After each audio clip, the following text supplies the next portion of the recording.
Bon, comment je commence cette vidéo?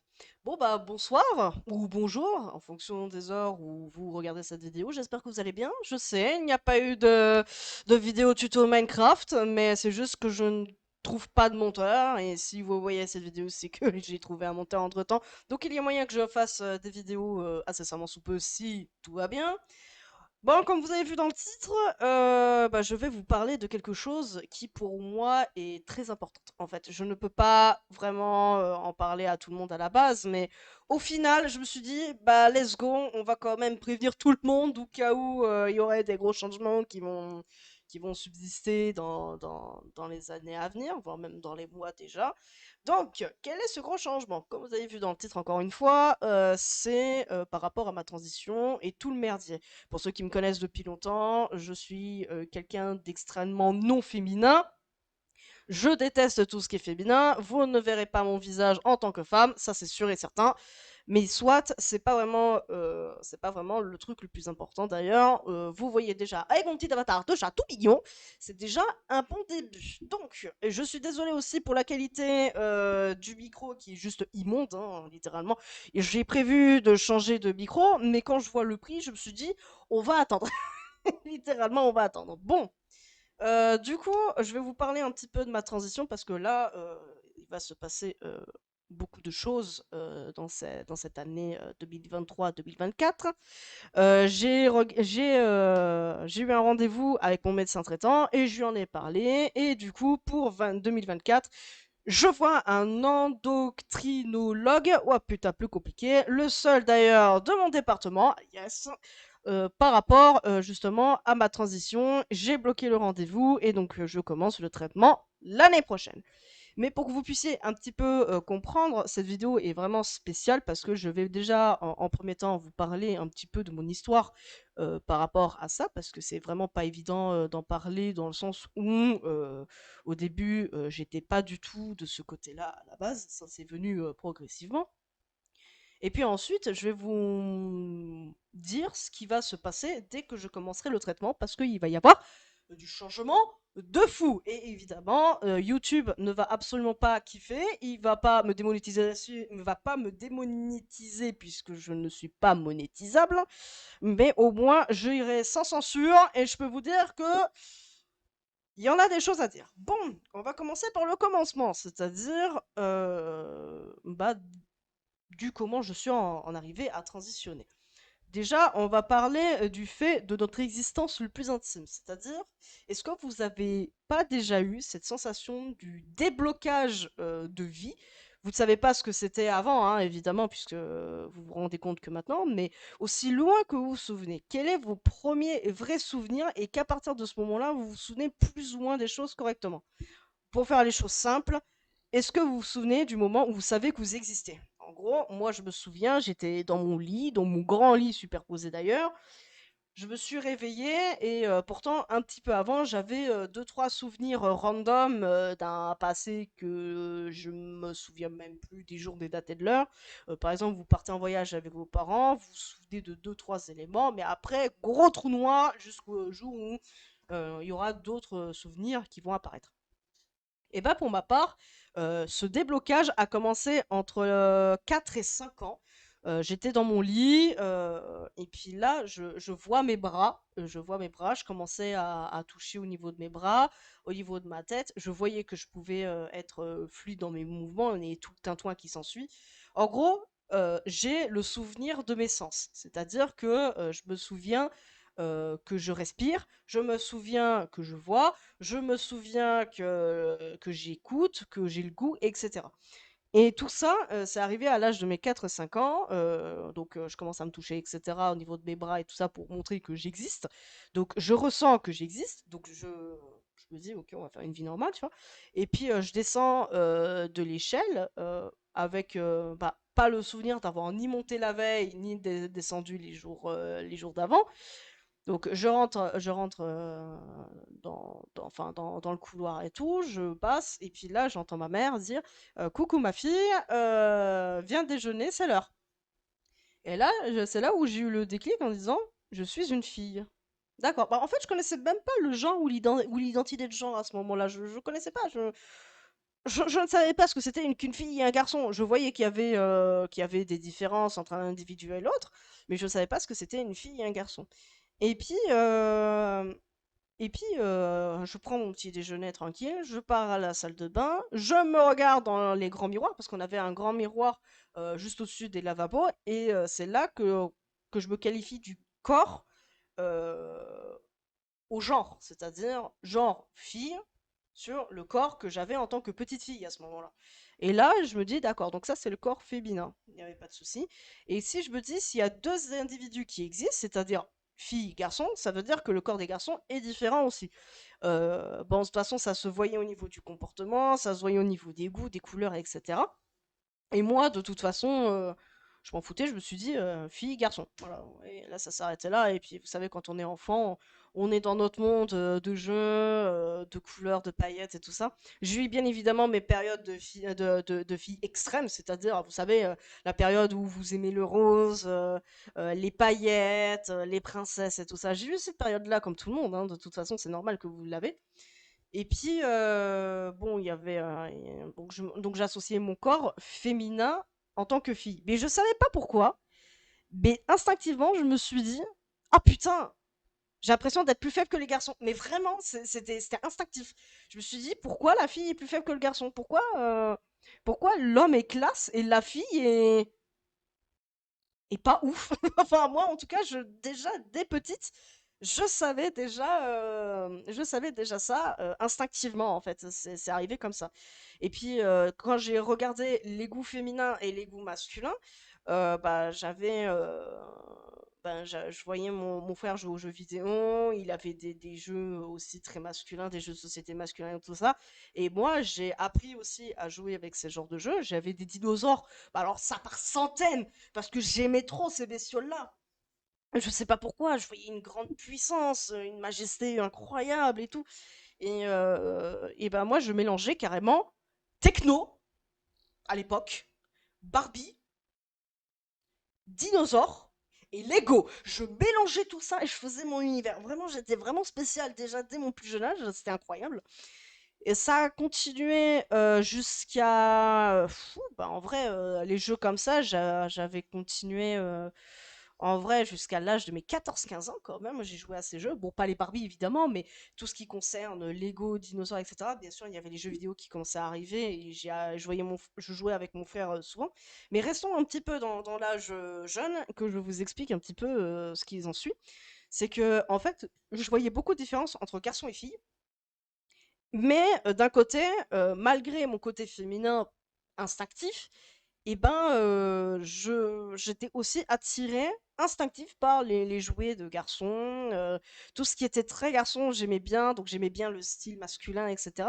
Plus que le style féminin. Même si j'ai eu ma période où je mettais des jupes, des robes, des claquettes et tout le merdier, et toutes des sandalettes, machin. En vrai, c'était très féminin tout ça, mais pour moi, c'était vraiment qu'une période.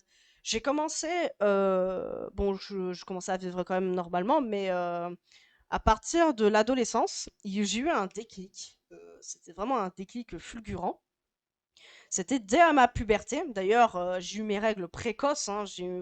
À partir de 8-9 ans, j'ai eu mes règles. C'était vraiment très court. C'était vraiment tôt. Mais bon, soit. Et puis, voilà, je commençais à avoir ma puberté à partir de ce moment-là.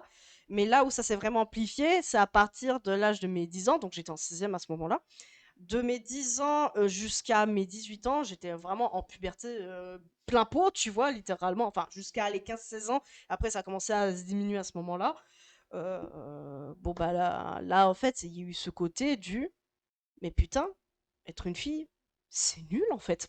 Donc, en fait, je disais que c'était nul parce que je me disais, mais t'as les seins qui gonflent, t'as les boutons. Bon, encore les boutons, moi j'étais vraiment. J'étais un Ferrero Rocher à ce moment-là, littéralement, hein. J'avais le cul qui gonfle, etc. Et puis, sauf que moi, j'avais pas gardé cet instinct du féminin. C'est-à-dire, j'avais certes ça, mais j'étais pas attirée par le maquillage. D'ailleurs, chose drôle, mais je ne me maquillais jamais, je mettais plus de jupe, je mettais plus de robe, je refusais de mettre des talons. Voilà, moi, c'était beaucoup survêtement, basket. Et ça, sans avoir ce côté du je veux être un garçon à ce moment-là. C'était vraiment du garçon manqué, si vous voulez. C'était vraiment du gros garçon manqué. Et puis j'ai vu cet instinct de dire putain, il commence à se passer quelque chose en moi qui est puissant. Et je ne savais pas ce que c'était. C'était autre chose que la puberté, mais j'associais quand même à la puberté. C'est quand je me regardais dans une glace, je me voyais autrement. En gros, je voyais mon corps masculin, littéralement en homme. Et quand je me regarde et que je me touche, je me dis, mais pourquoi est-ce que mon cerveau me fait refléter cette image-là alors que physiquement, c'est pas le cas?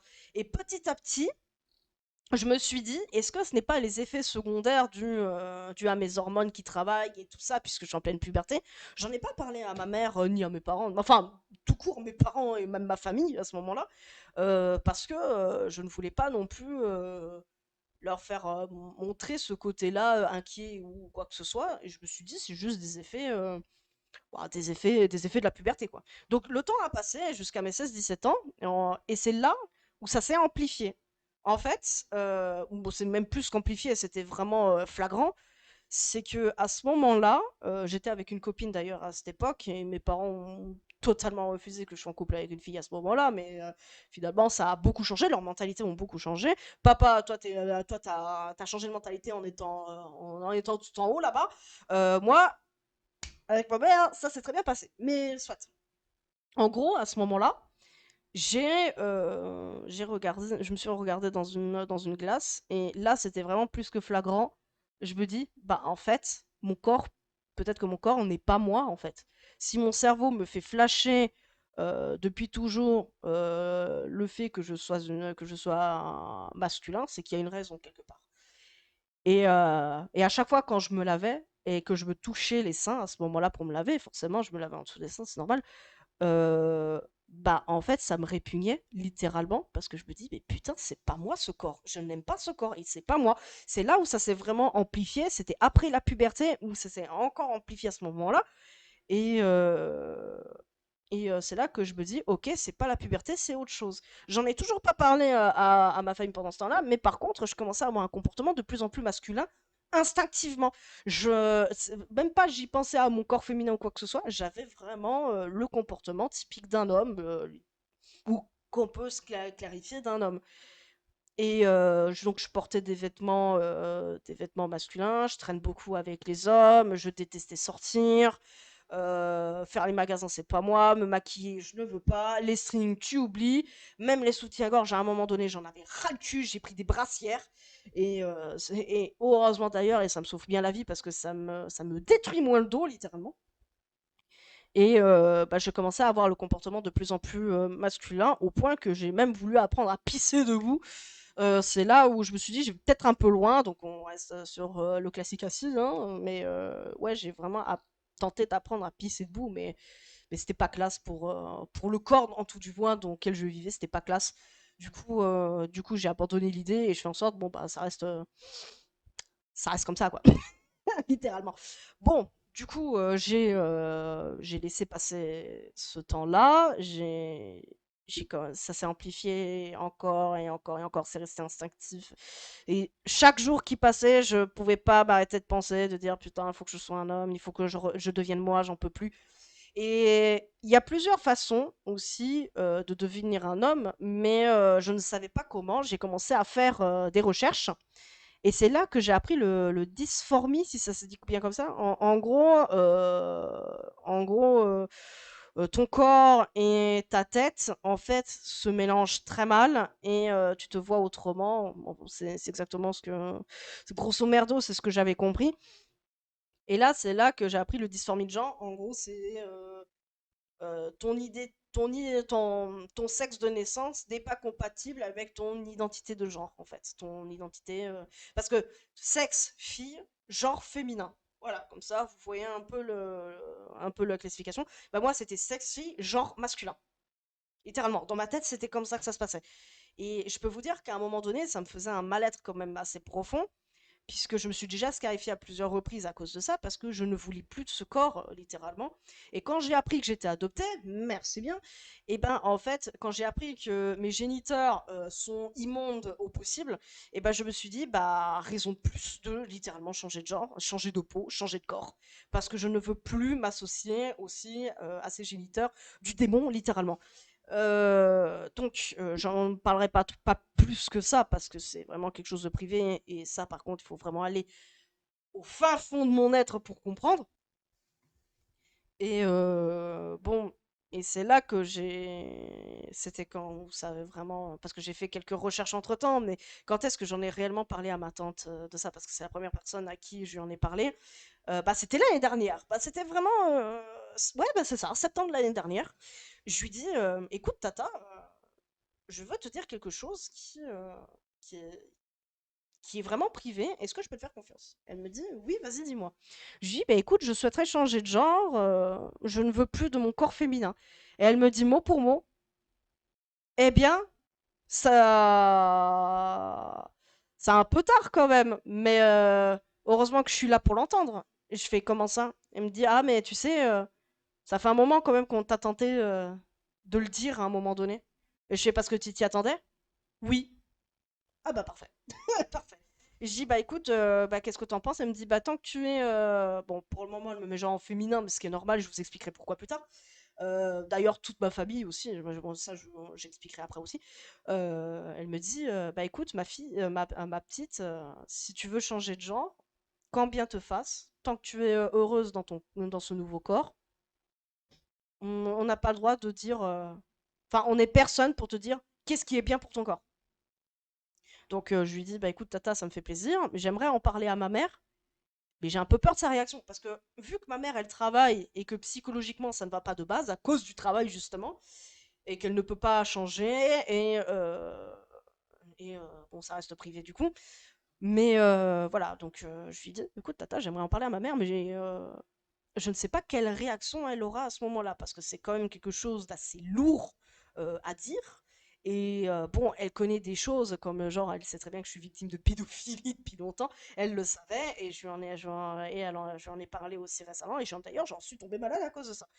Soit, c'est pas le sujet. Donc, elle me dit littéralement, bah écoute, dis-le clairement. Dis-le clairement, dis-lui, bah écoute, maman, je voudrais te parler, et puis tu lui dis clairement. Et bah, j'ai suivi ses conseils, je lui ai envoyé un SMS parce que je pouvais pas l'appeler parce qu'il était tard. Donc je lui envoie un SMS, je dis ouais, allô maman, est-ce que enfin je lui ai pas dit allô maman, mais dans le sens où coucou maman, est-ce que je peux te parler, c'est important. Et elle me fait oui, je finis de travailler là et puis je vais pouvoir te répondre après. Donc du coup, je lui envoie un message, je lui dis écoute, je souhaiterais changer de genre, je ne veux plus de mon corps féminin. Et là, elle me dit quoi? Fleur. Et elle me dit quoi? Mais tu croyais que je ne le savais pas? Comment ça, mon ref? J'étais pas prêt, j'étais en mode comment ça, mon ref? Comment ça, tu t'es au courant alors que j'en ai parlé à une personne, à part à ma tante, et elle est à côté de moi, t'as pas pu t'envoyer un message, puisque je la vois 24 heures sur 24. Et puis elle me dit, bon, parce qu'on a fini par en parler de tête à tête. Et bah, je lui ai dit, bah voilà, qu'est-ce que t'en penses et tout. Et elle me dit, bah écoute, elle est pas très pressée quand même hein, de fait que je change de genre. Ce qui est normal d'un côté, parce que c'est un changement brutal. Ça fait 26 ans qu'elle m'a élevée, donc c'est totalement normal. 27 d'ailleurs cette année. 27 années, il y a un mois, mais voilà, joyeux anniversaire. Mais voilà, elle m'a dit, écoute, c'est par rapport à ton comportement, je savais que ça allait se passer, etc. Ouais, ben écoute, eh ben je te soutiens. Oh, j'étais aux anges, hein. Mon père, il aurait jamais accepté. Pourquoi? Parce que mon père, il est catho. Ma mère, elle est athée, malgré une éducation catholique. Ma mère, elle est athée, et mon père, lui, il est catho, catho, quoi. Déjà, c'est pour ça, d'ailleurs, que j'ai eu pas mal de problèmes avec lui, parce que j'étais en couple avec une fille. Oh, il a jamais apprécié. Et le fait que s'il était vivant et que je lui dis voilà, je veux changer de genre, Il m'aurait littéralement trucidé. Ça, il n'y a pas de souci. Heureusement que tu n'aies plus de secondes juste pour ça. Non, en vrai, j'en ris. Vous allez me dire, oh, c'est terrible, tu dis ça à ton père, etc. Mais il nous a fait tellement de crasse que pour moi, ça me dérange pas qu'il soit plus là. C'est personnel. Mais voilà. Donc j'en ai parlé à ma mère, etc. Et elle m'a dit voilà. Donc là j'ai vu mon médecin, comme j'ai dit en début de vidéo, j'ai vu mon médecin, je lui en ai parlé. Elle a réussi à avoir le CHU de Nîmes, puisque c'est au CHU de Nîmes que je fais mon truc, pour avoir un endocrino. Est-ce que je l'ai dit du premier coup? Je sais pas. Donc elle l'a appelé, et d'ailleurs c'est la seule de de tout le département. Et j'ai une place à partir de janvier 2024 où je peux commencer à faire le traitement hormonal. Mais avant d'avoir le traitement hormonal, il faut que je possède la LD et tout le merdier. Bref, je vous expliquerai un petit peu tout ce merdier un peu plus tard. Ma mère, elle me soutient, littéralement. Et vous allez rire, mais avant que j'en parle à ma mère, justement, bah, j'avais, une chauffeuse de bus. J'aime pas dire chauffeuse, c'est moche, mais bon, soit. À ma chauffeuse de bus, je lui dis, «En fait, ça y est, je me suis décidée, je vais, faire les procédures». Et elle m'avait dit: «Oh, mais c'est super, et ben, écoute, moi, j'ai déjà trouvé, peut-être ton futur prénom». Alors, je lui dis: D'accord, futur prénom de quoi?» Donc j'en ai fini par parler à ma mère, je sais plus où j'en étais. Ah là, yes. Bon, de toute façon, ça sera cut au montage, hein, donc y a pas de souci, comment je pourrais. Ah oui, donc j'en parlais du coup à ma chauffeuse de bus. Je lui dis, écoute, il n'y a pas de souci, bah dis-moi quel prénom tu pourras me donner. Et elle me dit Maxence. D'accord. Alors moi je lui dis, bah très bien. En vrai, c'est plutôt un beau prénom. J'aime bien, j'aime bien. Ça fait 13 années 2000 et comme moi j'aime bien les années 2000, c'est ma passion. Et bien en fait, bah, du coup j'en ai parlé à une amie aussi, une amie proche, et elle me dit, bah en fait je te verrais bien en prénom Maxence. Plus tard, depuis que j'en ai parlé à ma tante et à ma mère, elles étaient toutes les deux catégoriques, elles voulaient aussi m'appeler Maxence. Je sais pas pourquoi, mais j'ai une tête de Maxence, donc soit ça va être Maxence, voilà, très bien. Bon, écoute, en fait, moi j'aime pas choisir mon propre prénom, même si j'aimerais pour X raisons parce que c'est personnel, mais je veux aussi que, par amour de ma mère, j'aimerais sincèrement que ça soit elle qui me donne le prénom qui soit. Mais voilà, donc il n'y a pas de souci. Donc j'en parle directement à ma mère. Il n'y a pas de souci. Voilà, voilà, donc le prénom ça sera du coup bah, Maxence. Voilà, enchanté. Et bon, voilà. Donc là vous connaissez un petit peu le principe. Donc du coup je vais commencer la transition en janvier 2024. Ça va être long, ça va être dur, mais du coup, il faut que je vous parle un petit peu des étapes de la transition, parce que c'est des étapes qui sont longues, elles sont chiantes, la paperasse va être terrible, mais j'y suis préparée psychologiquement parce que ça aussi c'est très important. Alors, du coup, qu'est-ce qu'on fait? Au début de la transition, c'est obligatoire de commencer par la première étape qui est l'hormone. En gros, on va te prescrire des doses d'hormones opposées à ton sexe, c'est-à-dire moi ça va être la testostérone du coup, et ça sera un traitement à vie, parce que tu ne peux pas en procurer de façon naturellement intense, puisque je suis génétiquement féminin. Du coup, je ne peux pas, dû à mes chromosomes et à ma génétique, tout merdier, en fait, je ne peux pas tout simplement produire plus de testostérone que de l'oestrogène, qui est l'hormone féminin. Donc, du coup, je serais obligée de me faire injecter via l'extérieur. Donc, c'est-à-dire par dopage, littéralement. Donc, ça sera un dopage. Voilà. C'est littéralement du dopage. Donc, on va me prescrire de la testo. D'ailleurs, il faut que ça soit extrêmement bien dosé. J'ai pas envie d'avoir une calvasse du démon. Je voudrais garder quand même mes cheveux, s'il vous plaît. Mais, ouais, parce que ce sont les effets secondaires de la testostérone. D'ailleurs, messieurs, si vous avez la calvasse, c'est dû à votre testo. Voilà, soyez des femmes. Et vous n'aurez pas de perte de cheveux. Je rigole. Doucement. On se calme. Je suis gentil. Donc qu'est-ce qui va se passer quand je vais prendre la testostérone? En fait, quand vous allez prendre la testostérone et qui sera à vie, les effets sont augmentation de la musculature. Déjà. La voix qui va bien sûr devenir grave, en plus de l'entraînement que tu fais naturellement. Moi, de mon côté, Je l'ai déjà fait quand j'avais commencé avec ma puberté, donc c'est pour ça que des fois il y en a qui pensent que j'ai une voix d'homme, pas muet. Voilà, uniquement pour ça. Donc, ma voix qui va s'aggraver, la pilosité qui va augmenter, comme si avec mes origines ce n'est pas déjà assez. Je vais ressembler à un Yeti. Si vous voyez un Yeti d'1,55 m, c'est moi. Je le dis clairement. Ensuite, il y aura bien sûr les épaules qui vont s'élargir, le bassin qui va euh, plus s'affiner, on va dire, c'est-à-dire adieu le gros cul et bon Dieu merci. Pour ce qui concerne les seins, évidemment, ils vont se rétrécir, ils vont pas littéralement disparaître. D'ailleurs, on va en parler un peu de ça. Donc, il va y avoir aussi un autre truc, c'est-à-dire que mon comportement peut changer. Et je ne veux pas qu'il change, je veux rester une chipolata, faites pas chier. Donc, en parlant de chipot, et ben, c'est un des derniers trucs qui va y avoir, et ben, c'est que j'aurai un micro-pénis de façon naturelle. Alors, vous allez me dire comment c'est possible que ceci. En fait, pour les hommes, tout comme pour les femmes d'ailleurs, mais on va plus garder pour les hommes. Pour les hommes, quand vous grandissez, quand vos testostérones commencent à travailler énormément, en fait, en plus de la taille minimale de votre pénis, avec la testostérone, elle va grandir. Plus vous avez de testostérone, plus la taille et la largeur de votre pénis peut varier. En fait, c'est littéralement un capteur de virilité. Plus vous en avez, plus vous êtes viril, ne vous inquiétez pas. Non, plus sérieusement, ça a été, euh, ça a été quelque chose pour moi d'assez flagrant. En fait, quand une fille, si elle prend la testo, qu'elle fait sa transition et qu'elle prend de la testostérone, elle va avoir un micro-pénis. Littéralement. C'est littéralement le clito qui va grandir et gonfler au moins 3 à 4 fois sa taille facile. Et on peut à la pénétration avec un micro-pénis. Et c'est vrai. Donc, soit, tu vois, moi, j'ai déjà fait. Tu vois, en fait, les hormones font déjà 99% du taf. C'est ça qui est incroyable. La testo fait 99% du taf. Et c'est quand même incroyable. Maintenant que j'ai parlé de testo, on va parler de la suite. Parce qu'il y a d'autres suites. Déjà, il va y avoir la première opération qui sera la mammectomie, si j'ai bien prononcé, ou si vous préférez la mamec.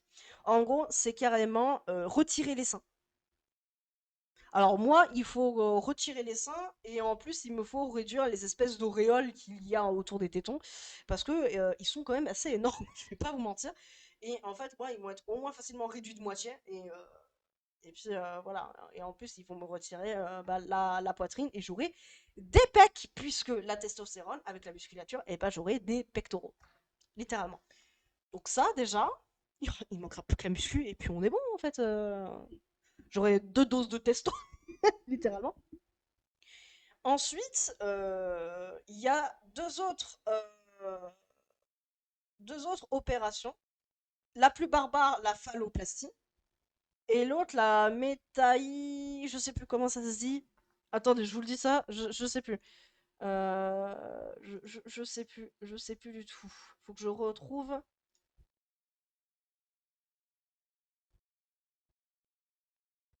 Faut que je remonte, hein. Excusez-moi. Non, non, c'est pas là, c'est pas là, c'est pas là. Il fait un dessin. J'ai envoyé des dessins. Ça, c'est pour l'ALD. La mammectomie, la phalloplastie, et il y en a un autre. La métaïdoïplastie. Parfait. Je l'ai trouvé. Donc la dernière, c'est la métaïdoïplastie. Alors, qu'est-ce que c'est que ceci? Eh ben dis donc, vous n'êtes pas prêts. En fait, la phalloplastie, c'est carrément reconstituer un pénis en retirant un bon gros morceau de peau de votre corps. Ça peut être les cuisses, ça peut être le dos, ça peut être le ventre et ça peut être le fameux avant-bras. Et d'ailleurs, c'est l'avant-bras qui est souvent proposé parce qu'au moins ici, tu as tous les nerfs qu'il faut pour pouvoir avoir de la sensation pour littéralement faire crac-crac au lit avec votre partenaire, littéralement. Et pour ce qui concerne cette phalloplastie, en fait, elle est barbare de ouf parce que il faut tout recréer de A à Z quasiment. C'est-à-dire qu'il faudra reboucher l'entrejambe, littéralement. Il faudra mettre une pompe dans les testicules parce que vous ne pouvez pas bander naturellement. Donc du coup, vu que vous ne pouvez pas avoir d'érection, et ben en fait, vous avez juste à appuyer sur la testicule gauche ou droite, le testicule, putain de ta mère, donc bon, la couille droite ou la couille gauche, pour pouvoir avoir une érection parce que ça fait via pompe.